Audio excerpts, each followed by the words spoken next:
Disclaimer, if the audio in this episode sounds weird, it's because my condenser finally fucked up and I'm recording this externally on a Zoom with a shotgun mic. I don't know anything about audio, please don't yell at me.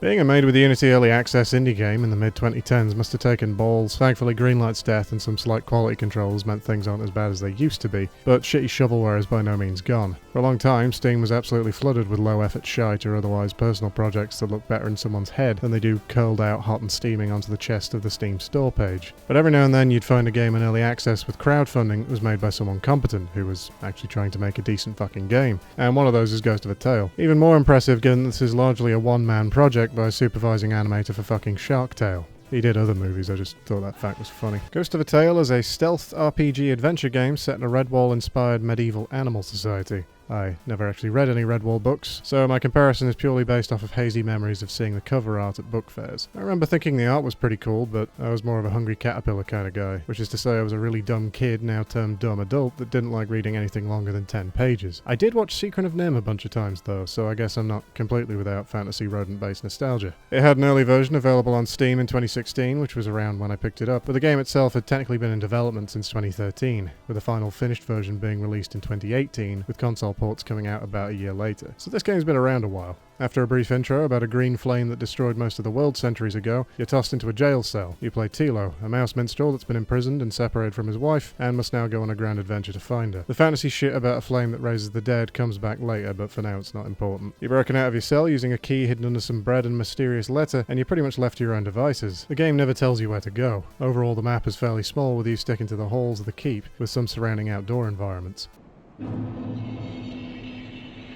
So, like the Spencer Mansion, the emphasis is on exploration and getting familiar with the keep and its shortcuts. I'd call the map concise but lively. Given that you're an escaped prisoner though, getting around means you have to spend most of your time in stealth while you look for a way out. And the fact that you're a mouse doesn't help things either. The anthropomorphic elements aren't just there for furry bait. Given that you're a mouse bard, you hold up to armoured rats like a Battenberg in a threshing machine. And there's no combat unless you count bottle knockouts and spider traps. Though mechanically Ghost of a Tale's stealth is fairly basic. Guards detect you based off of line of sight and how much noise you make. You can crouch to avoid making too much noise, but this still raises suspicion levels depending on how good the gear you have equipped is for suppressing noise. If you're spotted, you have to break line of sight and hide in any number of mouse-sized hiding spaces. The guards will look for you for a bit, but then return to their patrol routes. If you're spotted in the open, you can drop to all fours and run for it, hoping to lose them around a corner. Overall, the stealth in this game is kind of too easy. The only part of the game I found myself slowly creeping through and learning guard patrol patterns was the first prison area. After that, the areas open up and the guard numbers decrease, and you slowly learn that there really isn't a penalty for being spotted. Sure, running on all fours drains stamina, which in this game is tied to your health bar, but your standard walk speed is already faster than the movement speed of the guards. Guards will never check hiding spaces either, and no matter how many times they spot you, they never change their patrol patterns or alert levels. While I do think this could stand to be a little harder and more involved, stealth is not the main attraction of Ghost of a Tale. The world exploration and the story is. The flavor text and character interactions in this game are really nicely written, and everything feels alive. They go to lengths to make the world you're in feel believable, and it shows. It even includes a highlight function in dialogue where if a character makes a reference to a world event or a character, you can read a little side paragraph that tells you all about it. Add to that the number of books and lore notes you can find, and the whole game starts to feel a lot more alive because of it. While Ghost of a Tale is mostly a one-man project, the writing falls to Paul Gardner. There are a few problems tone-wise and some weird issues with the ending, but we'll get back to that. Otherwise, you spend most of the game completing quests, exploring the keep, and solving puzzles.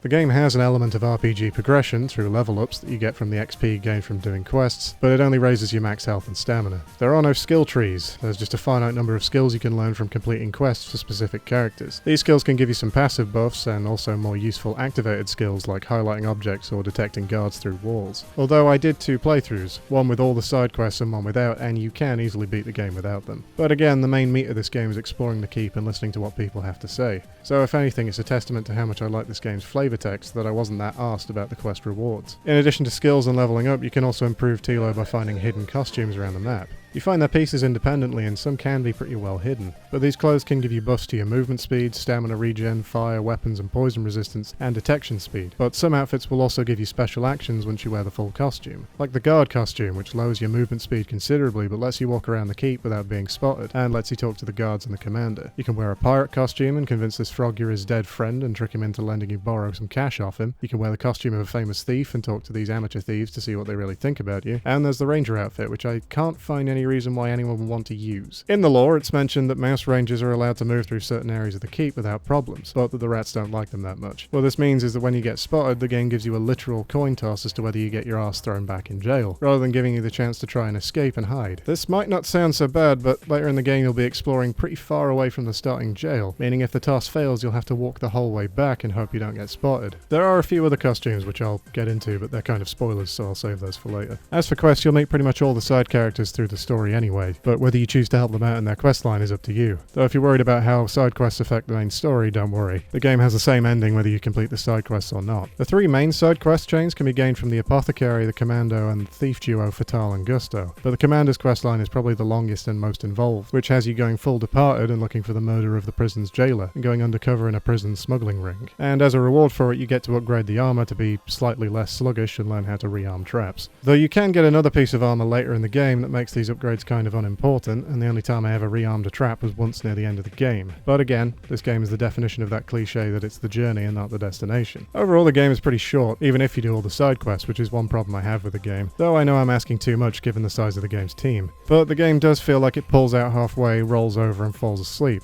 although maybe it's for the better. The best part of this game is how the small size of the keep makes the areas and the characters a lot more memorable, so increasing the game's scale might make that suffer a little, though I'd be down for a few more quests. Certain quests and characters are only available at certain times of the day as well, which goes just that little bit further towards making the world feel more alive. And rather than introduce new characters for each quest, the quests will instead often bleed into one another and introduce existing characters to new roles. This kind of efficient recycling is something I like to see in games, but you don't see all too often. And given that this game doesn't tell you where to go, it can sometimes be beneficial to helping you get your way around by listening to what people have to say. Though the game does have a dedicated tips merchant in the form of the blacksmith, who seems pretty chill about you walking around despite being an escaped convict, and will sell you maps and information for a price. His whole reason for helping you is that he gets paid jack shit for being a blacksmith, so he might as well make some money off you before you inevitably get killed, which is a character motivation I like. There are no upgrades to be bought, so the gold you find will either be spent on the blacksmith for information or buying consumables from the cook. But given that food is plentiful around the keep and sleep regenerates health, I barely used it. There's gold all over the keep as well, so there really isn't much point in worrying about saving for anything big. I like how the game implies there's a lot of gold in chamber pots too, since prisoners often swallow everything they have. So if you want to bring in the fat stacks, you gotta get deep into some fat scat. You are a minstrel though, so what does the loot on your back actually get used for? Well, not much. It does feature though. Being a bard, you sometimes get asked to play something to either gain trust or reveal some kind of lore or solve the odd puzzle. One example of this is that you have to dress as a pirate again later in the quest to get help from the frog prisoner, but he wants you to play him a sea shanty that the pirate you're impersonating always used to sing. But other than getting to hear a rendition of it with the lyrics on the screen, picking the right song is the only real mechanical implementation of the loot. I'm not saying you should be able to plug in a Guitar Hero 3 controller and be able to shred medieval riffs or anything, but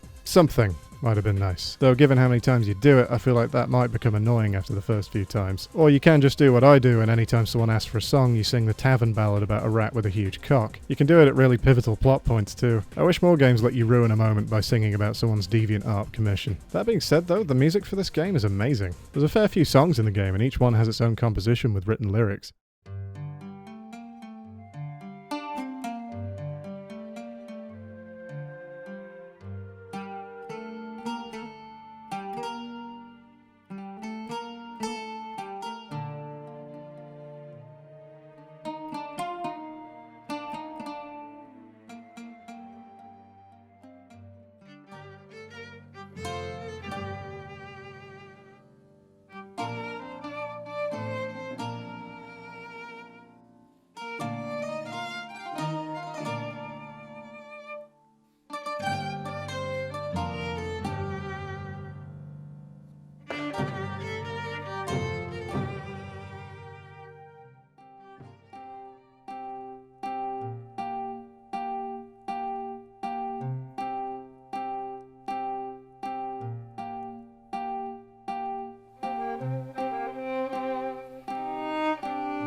And the incidental music is pretty tits as well.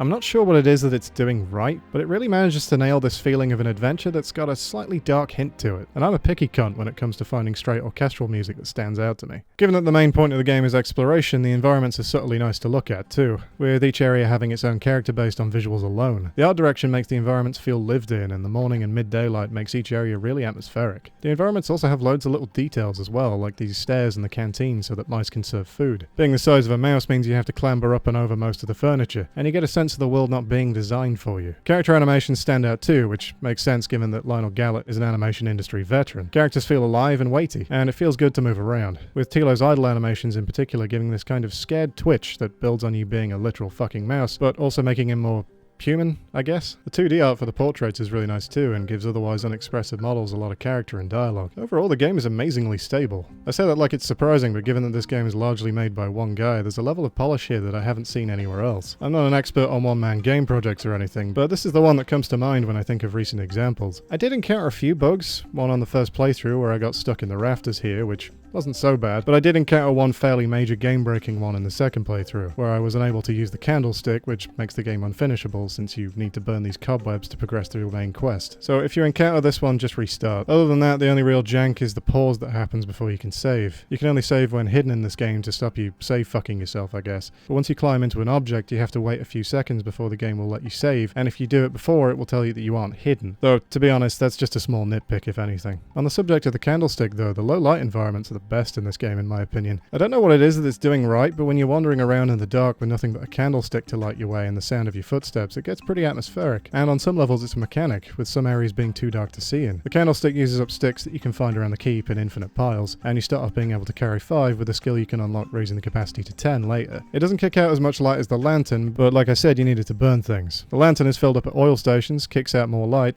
and I think burns faster than the candles. You can get a candle hat that is infinite for finishing that fucking mushroom quest for the apothecary, which is infinite but drains your stamina. It is useful for large open areas like the shore at night when you can't be bothered to go and get more oil or candles, but largely it went unused since you run into piles of candles and oil stations pretty regularly. Plus you get an infinite Lich King lantern for doing a side quest later, but that one has a really annoying particle effect on it that got on my tits a bit, so I didn't really tend to use it that much. As far as consumables go, there's food scattered around the keep and even a side quest to find 3 bee queens, which gives you honey every 48 hours if you're really desperate, so I never felt like I couldn't find enough healing items. There are a few tool items too. The stick can be used to set off mechanisms and distract guards. The bottle can be used for this too, but it's a little bit of a waste since the bottle's most useful function is knocking out guards, though only the ones without helmets. That's what the slime jar is for. And the pinecone bomb explodes on contact once thrown, which is mostly used for clearing out these worm nests and can be used as a weapon. Initially I thought this was something made up for the game, but apparently certain pinecones do sort of explode when set on fire, though it's not as impressive as it sounds. The more you know, I guess. As far as exploring the keep goes, as well as information, the blacksmith will also sell you maps to each area of the keep, which is broken into the prison, the courtyard, the far tower, the harbour, the shore, and the catacombs. Given that this game places an emphasis on your own exploration, these maps become pretty useful and you can find them for free if you want, but you pick up so much gold in this game and there's nothing else to spend it on, so you might as well. Though another thing I like is that while it doesn't hold your hand and makes you find out things for yourself, it doesn't do the Metroid bullshit of having a solution to a puzzle or entrance to a hidden area that you couldn't possibly have ever found on your own and would just design to make you buy a copy of Nintendo Power or call the $5 a minute hotline. I love Super Metroid, but that game has some bullshit, which is to say nothing of the original. As far as the story goes, you can go through it at your own pace, with all the sidecasts being involved in the main plot at some point anyway. And each character has their own backstory to discover, or if not, at least something interesting to say. Tilo isn't a blank slate either.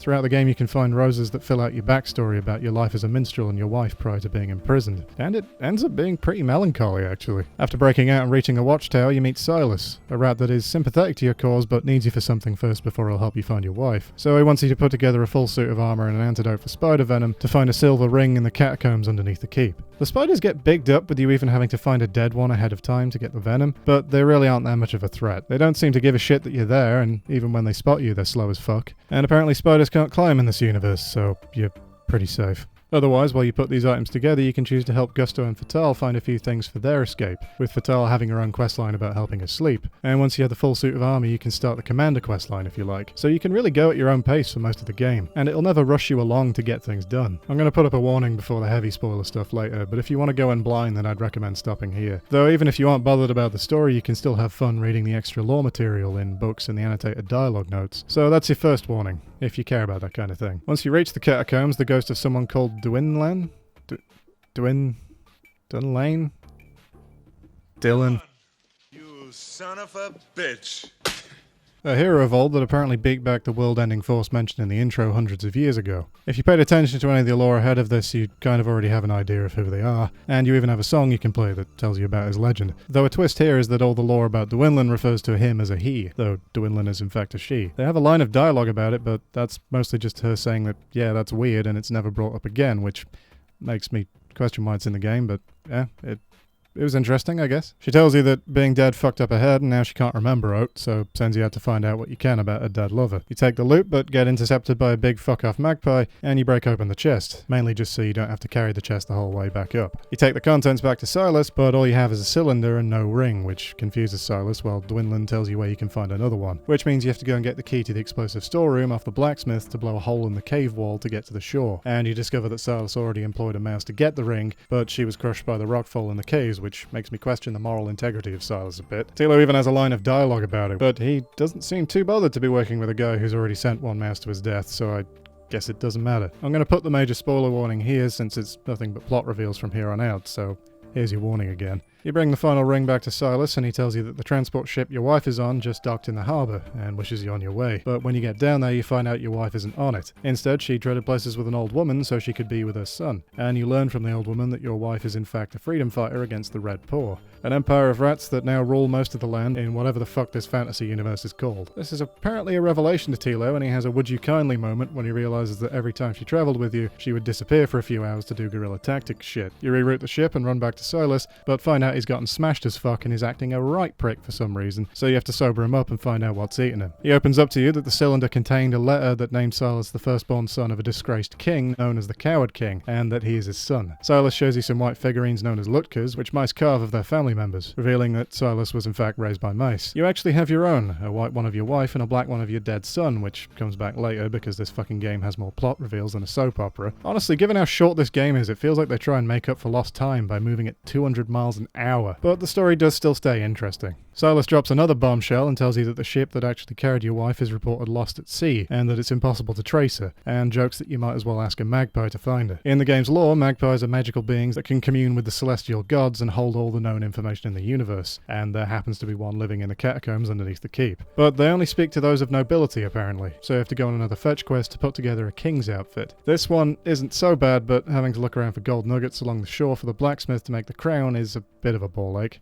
Though again, not as much of a ball ache as that fucking mushroom quest. I'm still mad. I am ashamed to have been so imposing. By this point you can get the Gilded Armor set, which is pretty much this game's endgame gear, which has the same effect as the Guard Armor except you can move normally. It does completely remove stealth essentially, which kills what little gameplay the game had, but at the same time I can't imagine doing the endgame points without it, given how much running around the keep you do. Unsurprisingly, this doesn't fool the magpie and she threatens to eat you, but you get out of it by laying down a tasty riff that you wrote about Silas, and she agrees to help you so long as you help her recover a banner from the lower catacombs. But she tears it up when you deliver it to him because it depicts a magpie weeping over a dead mouse, which apparently in the lore mice are completely banned from being nobility, and she tells you not to speak of it. She tells you that your wife is on the lost island of Periclave, an island you've heard tell about the whole time you've been here, and that is mentioned in one of your songs, as being this world's equivalent of Atlantis. You return to the keep to find the commander building gallows in the courtyard, and that Silas has been wrongfully convicted of the jailer's murder, which I guess is spoilers for the commander quest line. Yeah, you don't actually find out who the killer is, but you do discover who the leader of the smuggling ring is, so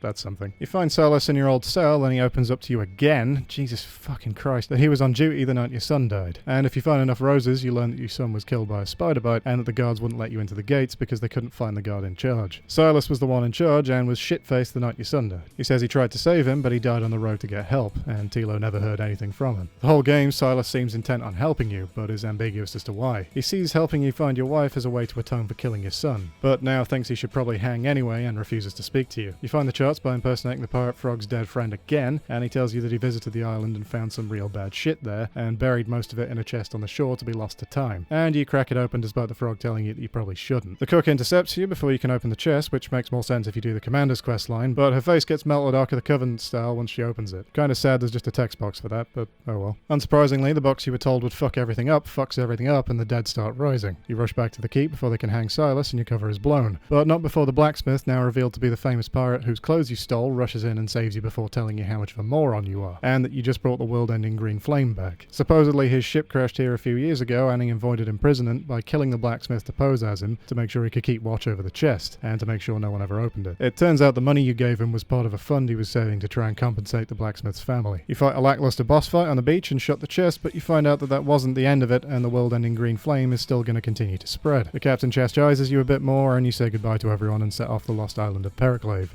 Yeah, you never find your wife. It seems bizarre, but for a game that I just praised for the writing, I think my main criticism of it is the writing. The side stories are interesting, the lore is good, and talking to people is always full of character, but the main story seems like, I don't know, a bit of a mess. It seems like they tried a little too hard to cram a full-scale epic into this very modest game that takes place in a very confined environment, and sets it up for a sequel. I don't even know if a sequel would work, to be honest. The game felt its best at its smallest. Maybe if they did a Rosencrantz and Guildenstern are dead thing for your wife it might work, but I don't think High Adventure on a Lost Island would gel well with the game's mechanics. But I could be wrong. Otherwise, what the fuck did Tilo just do here? Tilo has inadvertently killed millions by starting the apocalypse. I mean, I guess he couldn't have known and he did it for his wife, but the frog gives you fair warning, and the bittersweet notion of reuniting with your wife is kind of tainted by the fact that the deaths of millions are on your hands by the end of the game. For a character that goes around singing songs of old heroes and villains, he's gonna have to write a new one for himself, I think. And I can't say it would paint him in a particularly good light. I guess the main theme of the game is guilt. Silas lives with the guilt of your son and the mouse he got killed. The captain feels guilt for the family of the blacksmith he murked. And I guess Fatal has the guilt of the Lutke of your son, which she stole, but she gives that back to you, so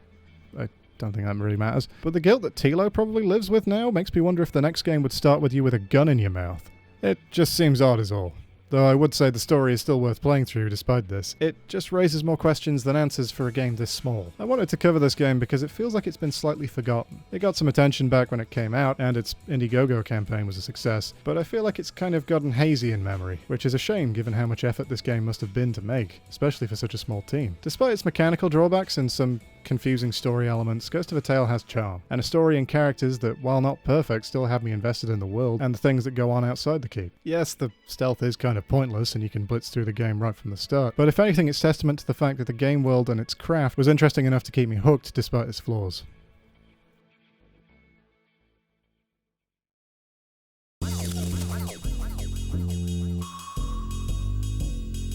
As with sonar, the big problem with detection is interpolating the returning signals.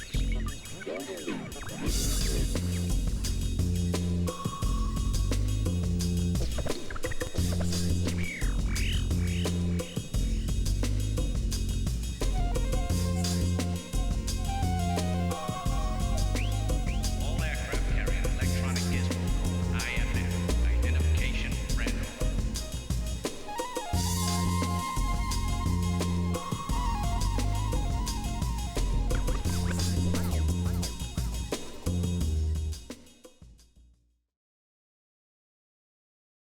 Was thine eye glancing hither? Thou needst not hide thy wonder. I am a mushroom, after all.